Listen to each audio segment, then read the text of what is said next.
सलैया साहित्य संसार में एक बार फिर से आपका स्वागत है।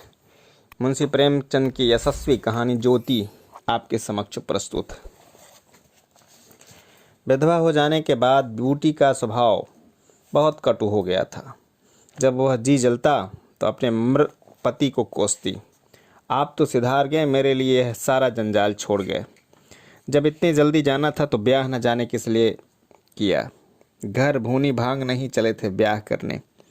वह चाहती तो दूसरी सगाई कर लेती। अहीरों में इसका रिवाज है। देखने सुनने में भी बुरी न थी। 2 आदमी तैयार भी थे, लेकिन बूटी पतिव्रता कहलाने के मोह को न छोड़ सकी और यह सारा क्रोध उतरता था बड़े लड़के मोहन पर, जो अब 16 साल का था। सोहन अभी छोटा था और मैना लड़की थी। ये दोनों अभी किसी लायक न थे। अगर यह तीनों न होते तो बूटी को इतना कष्ट क्यों होता। जिसका थोड़ा सा काम कर देती वह थोड़ा कपड़ा और रोटी दे देता। जब वह चाहती किसी के सिर बैठ जाती। अगर वह कहीं बैठ जाए तो लोग यही कहेंगे कि 3-3 लड़कों के होते, इसे यह क्या सूझी। मोहन भरसक इसका भार हल्का करने की चेष्टा करता।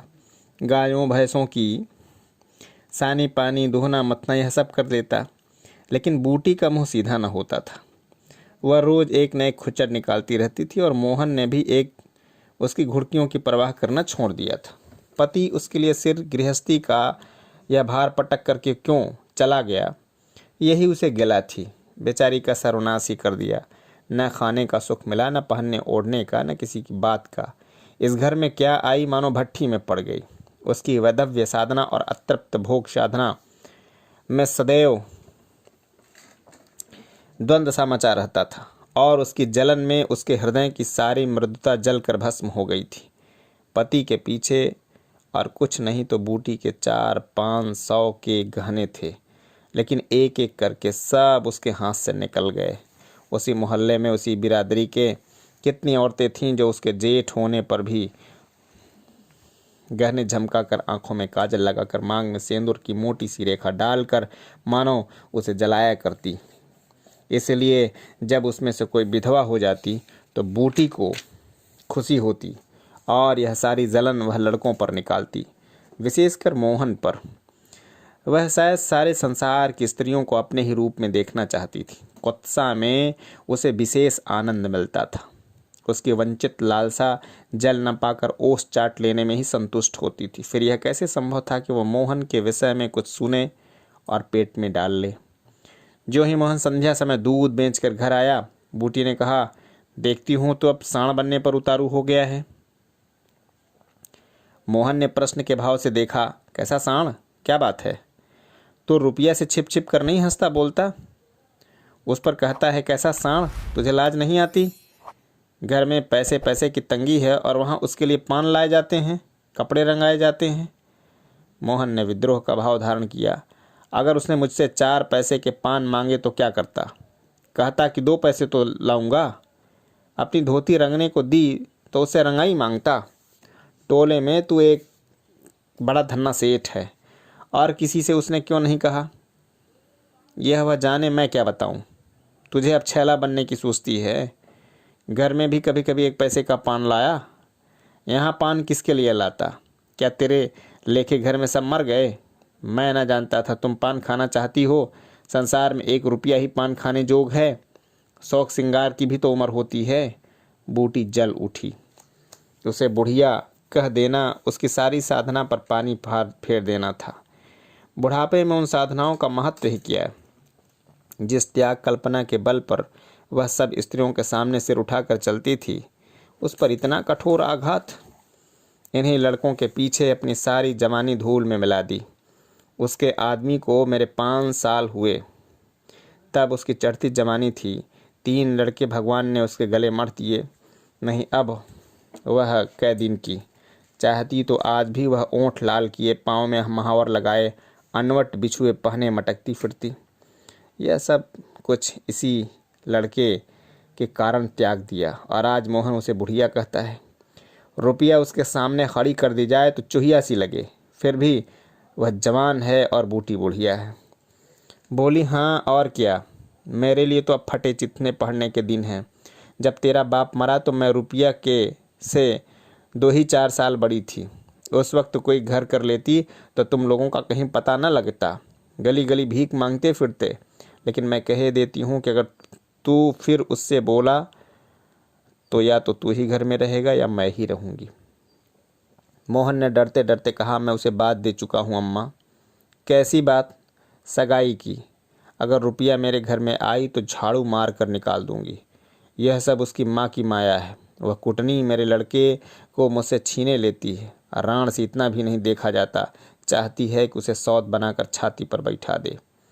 मोहन ने व्यथित कंठ से कहा, अम्मा ईश्वर के लिए चुप रहो, क्योंकि अपनी पानी आप खो रही हो। मैंने तो समझा था 4 दिन में मैना अपने घर चली जाएगी, तुम अकेली पड़ जाओगी, इसलिए उसे लाने की बात सोच रहा था। अगर तुम्हें बुरा लगता है तो जाने दो। तो आज से यहीं आंगन में सोया कर और गायें भैंसें बाहर पड़ी रहेंगी। पड़ी रहने दे, कोई डाका नहीं पड़ा जाता। मुझ पर तुझे इतना संदेह है? हाँ, तो मैं यहाँ ना सोऊंगा। तो निकल जा मेरे घर से। हाँ, तेरी यही इच्छा है तो निकल जाऊंगा। मैंने भोजन पकाया। मोहन ने कहा, मुझे भूख नहीं है। बूटी उसे मनाने न आई। मोहन का युवक हृदय माता के इस कठोर शासन को किसी तरह स्वीकार नहीं कर सकता। उसका घर है तो ले ले, अपने लिए वह कोई दूसरा ठिकाना ढूंढ निकालेगा। रुपया ने उसके रूखे जीवन में एक स्निग्धता भर दी थी। जब वह एक अव्यक्त कामना से चंचल हो उठा था, जीवन को सूना सूना सा लगता था। रुपया ने नव बसंत की भांति आकर उसे पल्लवित कर दिया। मोहन को जीवन में एक मीठा स्वाद मिलने लगा। कोई काम करता होगा पर ध्यान रुपया की ओर लगा रहता। सोचता उसे क्या दे दे कि वह प्रसन्न हो जाए। अब वह कौन सा मुंह लेकर के उसके पास जाए? क्या उससे कहे कि अम्मा ने मुझे तुझसे मिलने को मना किया है? अभी कल ही तो बरगद के नीचे दोनों में कैसी कैसी बातें हुई थी। मोहन ने कहा था कि रूपा तुम इतनी सुंदर हो, तुम्हारे 100 गाहक निकल आएंगे। मेरे घर में तुम्हारे लिए क्या रखा है? इस पर रुपया ने जो जवाब दिया था वह तो संगीत की तरह अब भी उसके प्राणों में बसा हुआ था। मैं तो तुमको चाहती हूँ कि मोहन अकेले तुमको परगने के चौधरी हो जाओ, तब भी मोहन हो, मजूरी करने लगो तब भी मोहन हो।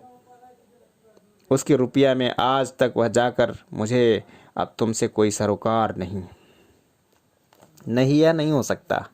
उसे घर की परवाह नहीं है। वह रुपया के साथ माँ से अलग रहेगा। इस जगह ना सही, किसी दूसरे मोहल्ले में सही। इस वक्त भी रुपया उसकी राह देख रही होगी। कैसे अच्छे बीड़े लगाती है। कहीं अम्मा सुन पावे कि वह रात को रुपया के द्वार पर गया था तो परान ही दे दे। दे दे परान, अपने भाग तो नहीं बखानती कि ऐसी देवी बहू मिल जाती है। न जाने क्यों रुपया से इतना क्यों चिढ़ती है। वह जरा पान खा लेती है, जरा साड़ी रंग कर पहनती है, बस यही तो। चूड़ियों की झनकार सुनाई दी। रुपया आ रही है। हाँ, वही है। रुपया उसके सिरहाने आकर बोली, सो गए क्या मोहन? घड़ी भर तुम्हारी राह देख रही हूँ, आए क्यों नहीं? मोहन नींद का मक्कर किए पड़ा रहा।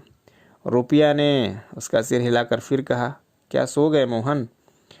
उन कोमल उंगलियों के स्पर्श में क्या सिद्धि थी कौन जाने। मोहन की सारी आत्मा उन्मत्त हो उठी। उसके प्राण मानो बाहर निकलकर रुपया के चरणों में समर्पित हो जाने के लिए उछल पड़े। देवी वरदान के लिए सामने खड़ी है। सारा विश्व जैसे नाच रहा है। उसके मालूम हुआ जैसे उसका शरीर लुप्त हो गया। केवल वह एक मधुर स्वर की भांति विश्व की गोद से चिमटा हुआ उसके साथ नृत्य कर रहा है। रुपया ने फिर कहा, अभी से सो गए क्या जी? मोहन बोला, हाँ, जरा नींद आ गई थी रूपा। तुम इस वक्त क्या करने आई? कहीं अम्मा देख ले तो मुझे मार ही डाले। तुम आज आए क्यों नहीं? आज अम्मा से लड़ाई हो गई। क्या कहती थीं? कहती थीं रुपया से बोलेगा तो परान दे दूंगी। तुमने पूछा नहीं रुपया से क्यों चिढ़ती हो? अब उनकी बात का क्या कहूँ रूपा, वह किसी का खाना पहनना देख नहीं सकती। अब मुझे तुमसे दूर रहना पड़ेगा। मेरा जी तो न मानेगा। ऐसी बात करोगी तो मैं तुम्हें लेकर भाग जाऊंगा। तुम मेरे पास एक बार रोज़ आ जाया करो, बस, और मैं कुछ नहीं चाहती। और अम्मा जो बिगड़ेंगी तो मैं समझ गई कि तुम मुझे प्यार नहीं करते। मेरा बस होता तो तुमको अपने परान में रख लेता। इसी समय मेरे घर के किवाड़ खटके, रुपया भाग गई। मोहन दूसरे दिन सोकर उठा तो उसके हृदय में आनंद का सागर सा भरा हुआ था। वह मोहन को बराबर डांटता रहता था। मोहन आलसी था, घर के काम धंधे में जी न लगता था। आज भी वह आंगन में बैठा अपनी धोती में साबुन लगा रहा था। मोहन को देखते ही वह साबुन छिपाकर भाग जाने का अवसर खोजने लगा। मोहन ने मुस्कुराकर कहा, क्या धोती बहुत मैले हो गई है सोहन, धोबी को क्यों नहीं देते? सोहन को इन शब्दों में स्नेह की गंध आई। धोबिन पैसे मांगती है तो पैसे अम्मा से क्यों नहीं मांग लेते? अम्मा कौन पैसे दिए देती है, तो मुझसे ले लो। यह कर उसने एक इकन्नी उसकी ओर फेंक दी। सोहन प्रसन्न हो गया। भाई और माता दोनों ही उसे धिक्कारते थे। बहुत दिनों के बाद आज उसे स्नेह की मधुरता का स्वाद मिला। इकन्नी उठा ली और धोती को वहीं छोड़कर गाय को खोल करके लेकर के चला गया। मोहन ने कहा, तुम रहने दो, मैं इसे लिए जाता हूँ। सोहन ने पगहिया भाई को दे दी। फिर पूछा, तुम्हारे लिए चिलम रख लाऊं? जीवन में आज इस पहली बार सोहन ने भाई के प्रति ऐसा सद्भाव प्रकट किया। इसमें क्या रहस्य है, यह मोहन की समझ में न आया। बोला, आग हो तो रख लो। मैंने सिर के बाल खोले, आंगन में घरौंदा बना रही थी। मोहन को देखते ही उसने घरौंदा बिगाड़ दिया और आंचल में बाल छिपाकर रसोइयों घर में बर्तन उठाने चली। मोहन ने पूछा, क्या खेल रही है मैना? मैना डरी हुई बोली, कुछ तो नहीं, तू तो बहुत अच्छे घरौंदे बनाती है, जरा बना देखूं। मैना का रुआंसा चेहरा खिल उठा। प्रेम के शब्द में कितना जादू है। मुंह से निकलते ही जैसे सुगंध फैल गई। जिसने सुना उसका हृदय खिल उठा। जहाँ भय था, जहाँ विश्वास चमक उठा, जहाँ कटुता थी वहाँ अपनापा छलक पड़ा। चारों ओर चेतनता छोड़ गई। कहीं आलस्य नहीं, कहीं खिन्नता नहीं। मोहन का हृदय आज प्रेम से भरा हुआ है। उसमें सुगंध का विकर्षण हो रहा है। मैना घरौंदा बनाने बैठ गई। मोहन ने उसके उलझे हुए बालों को सुलझाते हुए कहा कि तेरी गुड़िया का ब्याह कब होगा मैना? न्योता दे, कुछ मिठाइयाँ खाने को मिले। मैना का मन आकाश में उड़ने लगा। अब भैया पानी मांगे तो वह लोटे को राख से खूब चमाचम करके पानी ले जाएगी। अम्मा पैसे नहीं देती। गुड्डा तो ठीक हो गया है, टीका कैसे भेजूं? कितने पैसे लेगी? 1 पैसे के बतासे लूँगी, 1 पैसे का रंग। जोड़े तो रंग जाएंगे न, तो 2 पैसे में तेरा काम चल जाएगा। तो 2 पैसे दे दो भैया, तो मेरी गुड़िया का ब्याह धूमधाम से हो जाएगा। मोहन ने पैसे हाथ में लेकर के मैना को दिखाए। मैना लपकी, मोहन के हाथ ऊपर उठाया। मैना ने हाथ पकड़ नीचे खींचना शुरू किया। मोहन ने उसे गोद में उठा लिया। मैना ने पैसे ले लिए और नीचे उतरकर नाचने लगी। फिर अपनी सहेलियों को विवाह का न्योता देने के लिए भागी। उसी वक्त बूटी गोबर का झउआ लेकर के आ पहुंची। मोहन को खड़े देख करके कठोर स्वर में बोली, अभी तक मटर गश्ती हो रही है, भैंस कब दुही जाएगी? आज बूटी को मोहन ने विद्रोह भर जवाब न दिया, जैसे उसके मन में माधुरी का कोई सोता सा खुल गया हो। माता को गोबर का बोझ लिए देखकर उसने झउआ उसके सिर से उतार लिया। बूटी ने कहा, रहने दे, जाकर भैंस दूँ, मैं तो गोबर लिए जाती हूँ। तुम इतना भारी बोझ क्यों उठा लेती हो? मुझे क्यों नहीं बुला लेती? माता का हृदय वात्सल्य से गदगद हो उठा। तू जा अपने काम देख, मेरे पीछे क्यों पड़ता है? गोबर निकालने का काम मेरा है, और दूध कौन दुहेगा? वह भी मैं ही करूँगा। तू इतना बड़ा जोधा है कि सारे काम कर लेगा? जितना कहता हूँ उतना कर लूँगा। तो मैं क्या करूँगी? तुम लड़कों से काम लो, जो तुम्हारा धर्म है। मेरी सुनता है कोई? आज मोहन बाजार से दूध पहुँचा कर लौटा तो पान, कत्था, सुपारी, एक छोटा सा पानदान और थोड़ी सी मिठाई लाया। बूटी बिगड़ कर बोली, आज पैसे कहीं फालतू मिल गए थे क्या? इस तरह उड़ावे तो कई दिन निभा होगा। मैंने तो 1 पैसा भी नहीं उड़ाया अम्मा। पहले मैं समझता था तुम पान खाती ही नहीं, तो अब मैं पान खाऊंगी। हाँ और क्या, जिसके 2-2 जवान बेटे हों, क्या वह इतना भी शौक न करे? बूटी के सूखे कठोर हृदय में कहीं से कुछ हरियाली निकल गई। एक नन्ही सी कोपल थी, लेकिन उसके अंदर कितना जीवन और कितना रस था। उसने मैना और सोहन को एक एक मिठाई दे दी और एक मोहन को देने लगी। मिठाई तो लड़कों के लिए लाया था अम्मा, और तू तो बूढ़ा हो गया। क्यों?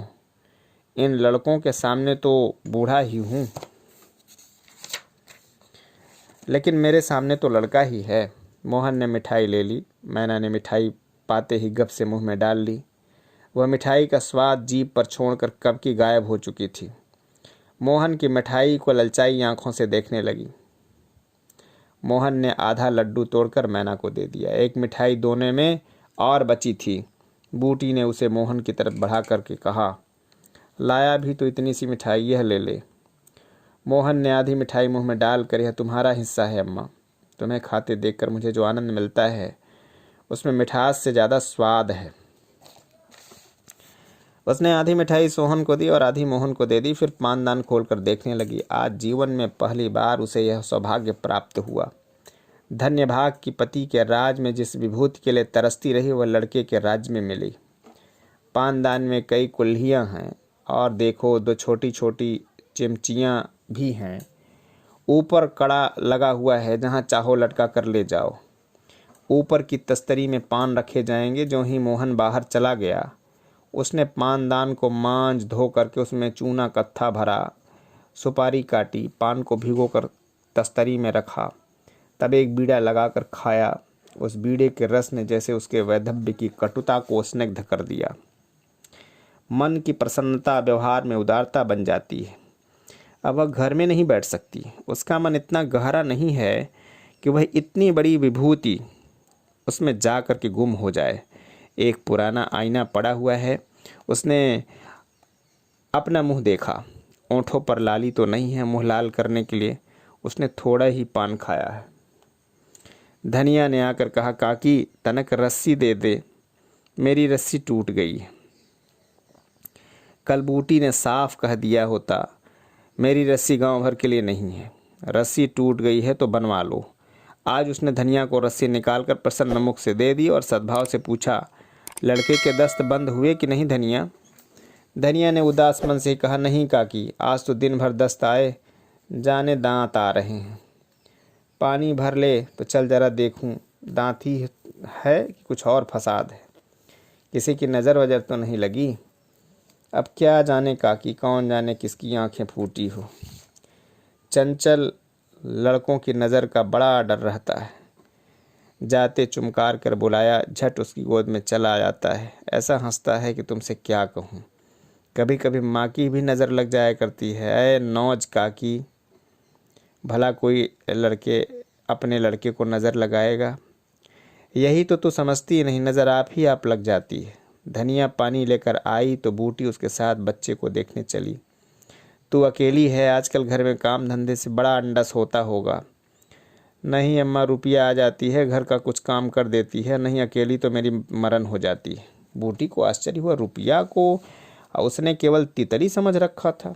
रुपया? हाँ काकी, बेचारी बड़ी सीधी है, झाड़ू लगा देती है, चौका बर्तन कर देती है, लड़के को संभालती है। गाढ़े समय कौन किसी की बात पूछता है काकी? उसे तो अपनी मिस्सी काजल से छुट्टी नहीं मिलती होगी।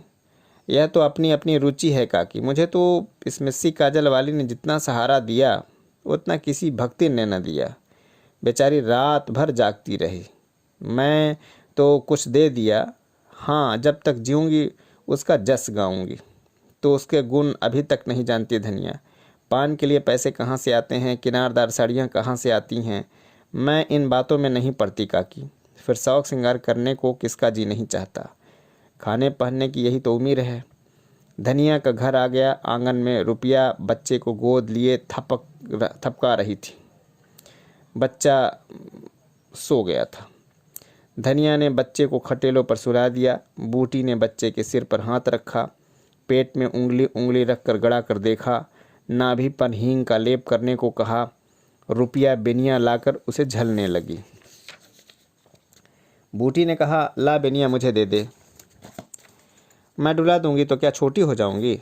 तो दिन भर यहाँ काम धंधा करती रहती है, थक गई होगी। तुम इतनी भली मानस हो और यहाँ लोग कहते हैं कि वह बिना गाली के बात नहीं करती। मारे डर के तुम्हारे पास ना आई। बूटी मुस्कराई। लोग झूठ तो नहीं कहते, मैं आँखों की देखी मानूं तो कानों की सुनी। आज भी रुपया आँखों में काजल लगाए, पान खाए, रंगीन साड़ी पहने हुए थी, किंतु आज बूटी को मालूम हुआ इस फूल में केवल रंग नहीं है, सुगंध भी है। उसके मन में रुपया से जो घृणा हो गई थी वह किसी दैवी मंत्र से धुल सी गई। कितनी सुशील लड़की है, कितनी लज्जातुर, बोली कितनी मीठी है। आजकल की लड़कियां अपने बच्चों की तो परवाह नहीं करती, दूसरे के लिए कौन मरता है। सारी रात धनिया के लड़के को लिए जागती रहती है। मोहन ने कल की बातें इससे तो कह दी होगी। दूसरी लड़की होती तो मेरी ओर से मुंह फेर लेती, मुझे जलाती, मुझसे ऐंठती। इससे तो ऐसे मालूम ही होता है कि जैसे कुछ पता ही न हो सकता है कि मोहन ने इसे कुछ कहा ही न हो। हाँ, यही बात है। आज रुपया बूटी को बड़ी सुंदर लगी। ठीक तो है, अभी शौक श्रृंगार न करेगी तो कब करेगी। शौक श्रृंगार इसलिए बुरा लगता है कि ऐसे आदमी अपने भोग विलाग में मस्त रहते हैं। किसी के घर में आग लग जाए उनसे मतलब नहीं, उनका काम तो खाली दूसरों को रिझाना है। जैसे अपने रूप की दुकान सजाए राह चलतों को बुलाते हो कि जरा सी इस दुकान की सैर भी करते जाइए। ऐसे उपकारी प्राणियों का श्रृंगार बुरा नहीं लगता, नहीं नहीं, बल्कि और अच्छा लगता है। इससे मालूम होता है कि इसका रूप जितना सुंदर है उतना ही मन भी सुंदर है। फिर कौन नहीं चाहता कि लोग इसके रूप का बखान करें। किसे दूसरों की आंखों में खूब जाने की लालसा नहीं होती। बूटी का यौवन कब का विदा हो चुका, फिर भी यह लालसा उसे बनी हुई है कि उसे रस भरी आँखों से देख लेता तो उसका मन कितना प्रसन्न हो जाता। जमीन पर पाँव नहीं पड़ते, फिर रूपा तो भी जवान है। उस दिन से रूपा प्राय 2 बार नित्य बूटी के घर आती। बूटी ने मोहन से आग्रह कर उसके लिए एक अच्छी सी साड़ी मंगवा दी। अगर रूपा कभी बिना काजल लगाए या बेरंगी साड़ी पहने आ जाती तो बूटी कहती, बहू बेटियों का यह जोगिया भेष अच्छा नहीं लगता, यह भेष तो हम जैसे बूढ़ियों के लिए है। रूपा ने एक दिन कहा, तुम बूढ़ी काहे हो गई अम्मा? लोगों को इशारा मिल जाए तो भौरों की तरह तुम्हारे ऊपर मंडराने लगे। मेरे दादा तो तुम्हारे द्वार पर धरना देने लगे। बूटी ने मीठे तिरस्कार से कहा, चल मैं तेरी माँ की सौत बनकर जाऊंगी। अम्मा तो बूढ़ी हो गई तो क्या तेरे दादा भी जवान बैठे हैं? हाँ, यह बड़ी अच्छी मिट्टी है उनकी। बूटी ने उनकी ओर रस भरी आंखों से देखकर पूछा, अच्छा बता, मोहन से तेरा ब्याह कर दूं? रूपा लजा गई, मुख पर गुलाब की आभा दौड़ गई। आज मोहन दूध बेचकर लौटा तो बूटी ने कहा, कुछ रुपए पैसे जुटा, मैं रूपा से तेरी बातचीत कर रही हूँ। जय हिंद, वंदे मातरम।